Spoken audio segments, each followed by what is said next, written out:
It's amazing to me when an American politician, the Vice President D Vance, understands British people better than 650 MPs in Westminster take away reforms element. They understand us. He's basically commented on poor Henry Novak's death, and I think his observations align with my own. Basically, D Vance blames the murder of the British teenager on the mass invasion of migrants and the political self-hatred allowed by European elites. It was a very lengthy social media post. He ticked a lot of boxes for me, and his key parts of the statement, I'll whip through it. Civilizational decline. Vance argued that Novak's death symbolised a dying civilization where the youth was handcuffed, poor Henry, by authorities who neither trusted or cared for him, obviously. He blames it on migration and elites because he claims that Novak would have lived if European elites hadn't opposed the mass invasion, the mass invasion of migrants and the political self-hatred that they've taught our young people. So obviously, Alison Pearson, the journalist, had told Nigel Farage that a retired high-ranking police officer had said he'd been instructed, there was legislation printed, that's why Nigel used the phrase in ink, to treat different sections of the community differently. And the outcome of this is what you saw when poor Henry breathed. I don't want to talk about it. I just think it's awful. And I think that this bubbling up has been going on since well before the migrant crisis, but the catalyst for the exodus of masses and masses of people, I don't know if you remember in those days, seeing them all piling onto trains in Eastern Europe and the treatment that they gave people. I mean, it was awful to see. And that's when I first got involved in Vote Leave and politics, because I'd heard about the Kudanov plan and I didn't know whether it was real. And to quote you, a famous, some people say it's a conspiracy theory, and other people say it's a genuine thing. A letter allegedly from John Monnet to another collaborator in the European project, and I'll do it verbatim because I know it well. I've been blogging about it for 10 years. The peoples of Europe should be guided towards a superstate without actually realising why. This can be done in stages and disguised as having economic benefit and lead to irrevocable federalisation. Now, the thing that I picked up on was, hang on a minute, what? Disguised? Why do you have to disguise anything that's any good? If it's any good, you'd want to show it for what it is, wouldn't you? Not disguise it. So why does it have to be disguised as having economic benefit? Well, clearly, if you look at what's gone on with the European Union over this past 30 years, it's exactly what it's been, a disguise.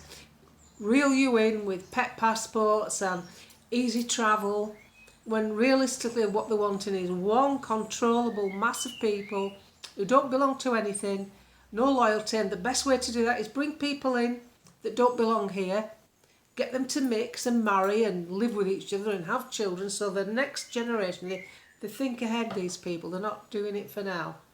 You become a nation of people that don't belong to anything, don't belong to any culture, any religion, any country, and even family is being attacked. Even having a family is being attacked. Hence, these cultural Marxists support trans issues and breaking up the family unit, because if you've got something like a family, you'll fight for it. And if you believe in your country, you'll fight for it. And if you believe in your neighbourhood, you'll fight for it. So they've got to break these down. And I think that's what they've been trying to do since 2015. I don't think they've thought it through. They haven't realised the amount of people that will come and the dependents. And you can't blame the people. Imagine you're sat there having a pretty crap life, and all of a sudden you see the opportunity to come and live somewhere where they give you a house, pay for your kids to go to school, give you free healthcare and money to buy food and pay for electric. You've got to come. You're sat there in a hovel somewhere, living a dreadful life. You're going to take that opportunity. They're not the problem. The problem is the people that allowed this to happen. And they're still about. Your Ursula von der Leyen, your Guy Verhofstadt, all these Europeans that have created this project that is the biggest failure this century. The European project is an absolute failure. It's a financial failure, it's a cultural failure, and they're still trying to push it home. Americans see it. D Vance summed it up. I'll read you some more. Vance stated that the killing of poor Henry was enraging and demanding righteous anger in response. Righteous anger means you're entitled to be angry. When the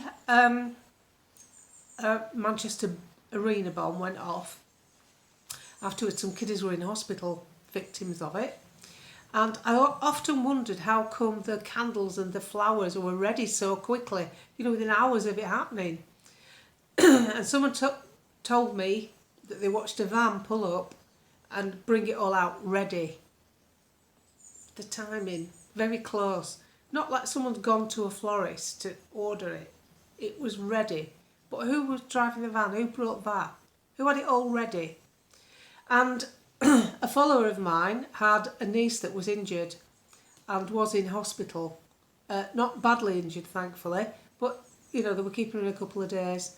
And there was a TV crew coming around. I think she said it was ITV. They wanted to film the families.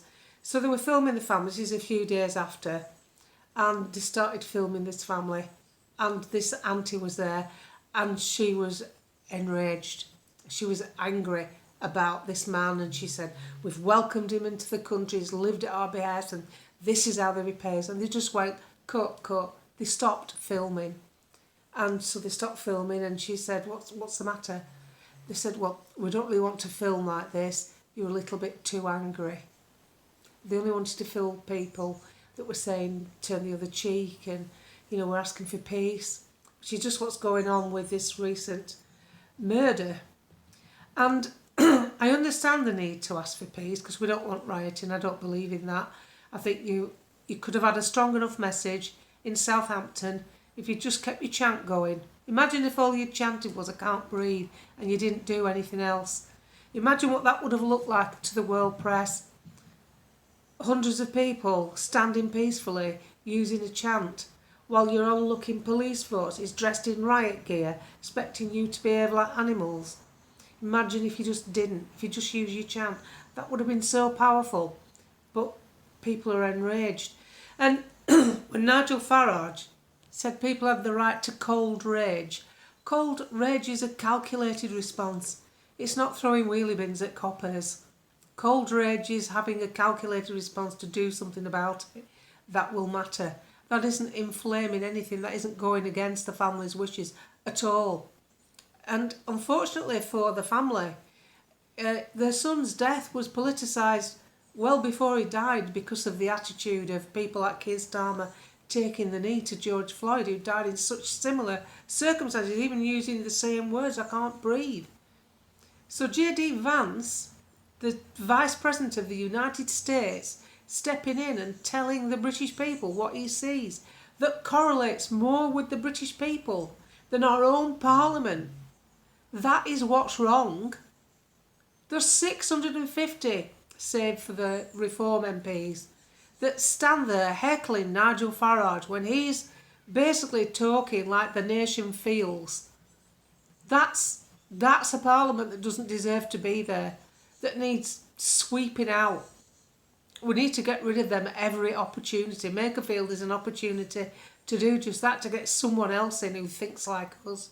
We need more and more people who think like us. We're not asking for mass deportations of decent people.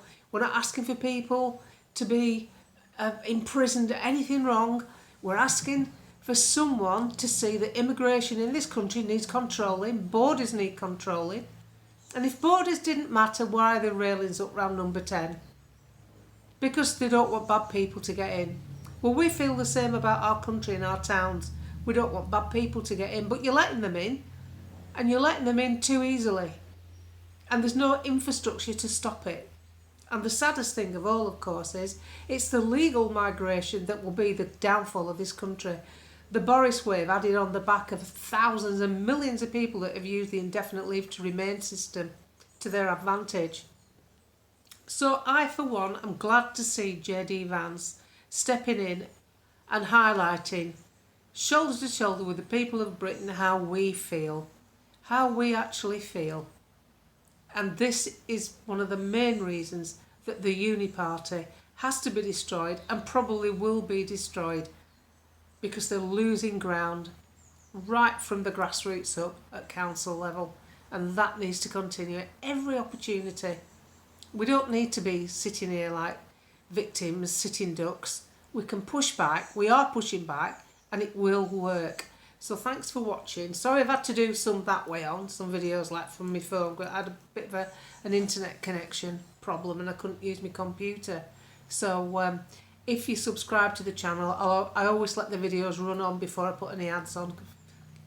I only have 2 ads at the beginning. You can whiz past them anyway, first one. No ad breaks, no members club, just me.